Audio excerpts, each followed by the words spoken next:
needed to get some distance, so I've got the 80-gram Fat Minnow on. Now, it's really always been one of my absolute favourite lures overseas.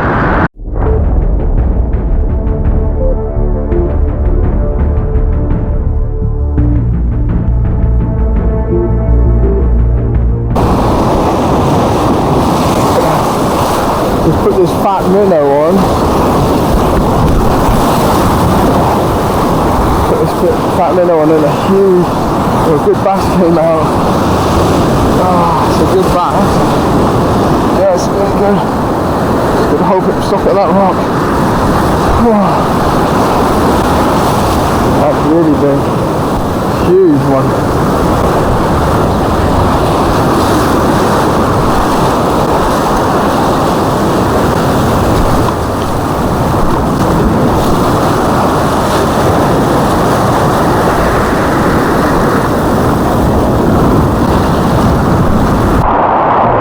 Keep it away from that rock. Ah, it's putting it round. Then put it round. Hold it there. Got it through.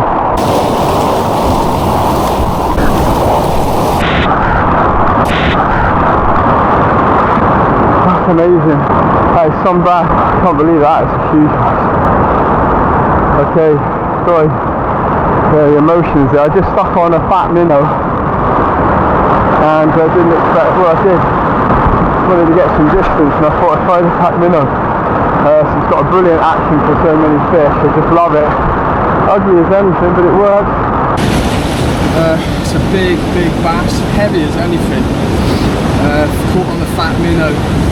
Yeah, I just wanted to get some distance, and it's got an amazing splash. It's so good for fish like nearfish. So I thought I'd give it a go. It's been good for roosters. One of my favourite lures overseas, but you know, I've never really used it in Portugal. I'll definitely be using it again, that's for sure.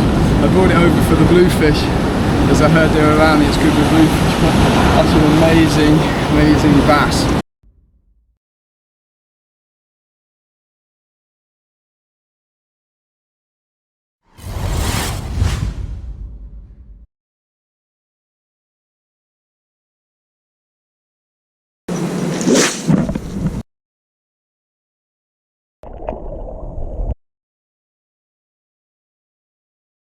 And then about 10 minutes before the sun was down, I moved to another rock, and I needed to get out a really long distance. After catching on my last trip a really nice 14.5 pounder on the Fat Minnow, I decided just to chuck that on and get it right out there and give that a go. Got the Fat Minnow on now.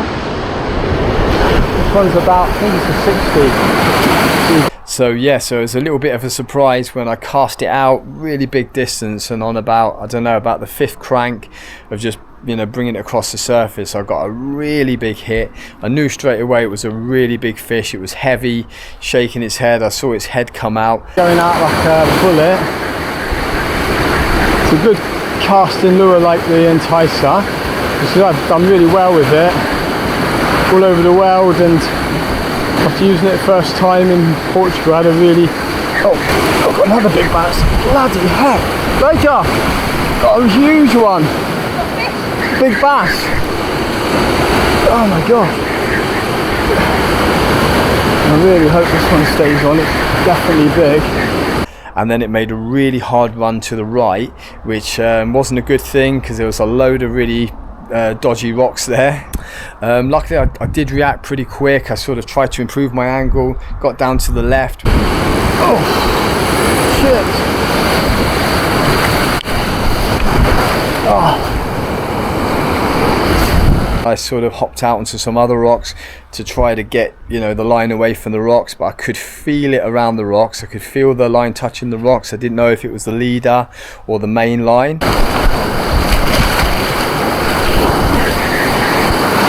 I mean, that line is good. The Braid, the 36 strong, is really good, but to be honest, when Braid hits sharp rocks, no matter what, it's going to break.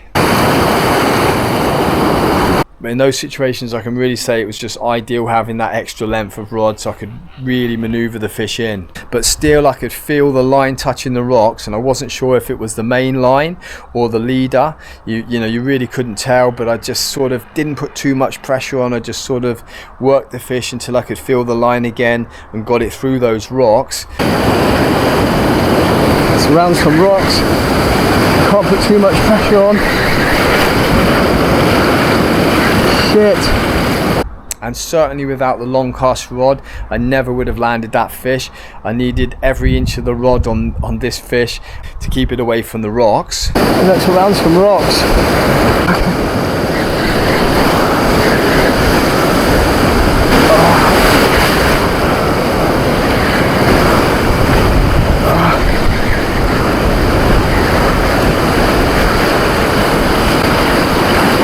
Blimey. Can't put much pressure on, I think.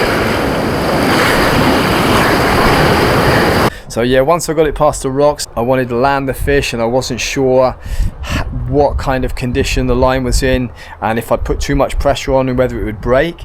And yeah, when I got a good view of the fish, I could see that it wasn't hooked very well. It's kind of lightly hooked with just one part of the treble in its lip. So I was thinking, like, okay, if I bring it up on that rock, there's a big chance that the hook's going to pop out or the line's going to snap. Elijah, you have to grab the rod in a minute.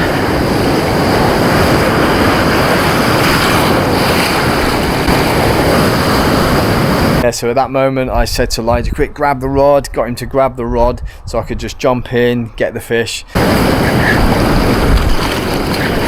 Elijah, come here, grab the rod. Quick. Quick, grab the rod. Just come and grab the rod. Grab the rod. Just hold the pressure. Keep it on.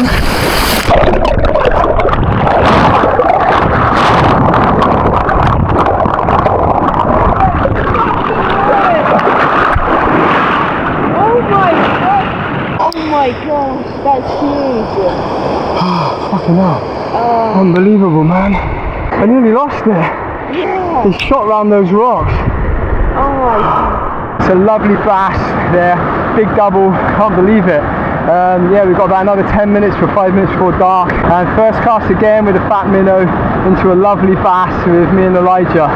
So should we get another one? Yeah, I'm so We'll try and get another. Okay. Yeah, I think Elijah was as happy as me. It was a really great experience to catch one when you know, with Elijah there. We had such a great time. Every time we go fishing, we have a really good laugh, and yeah, just sort of rounded off a really nice evening.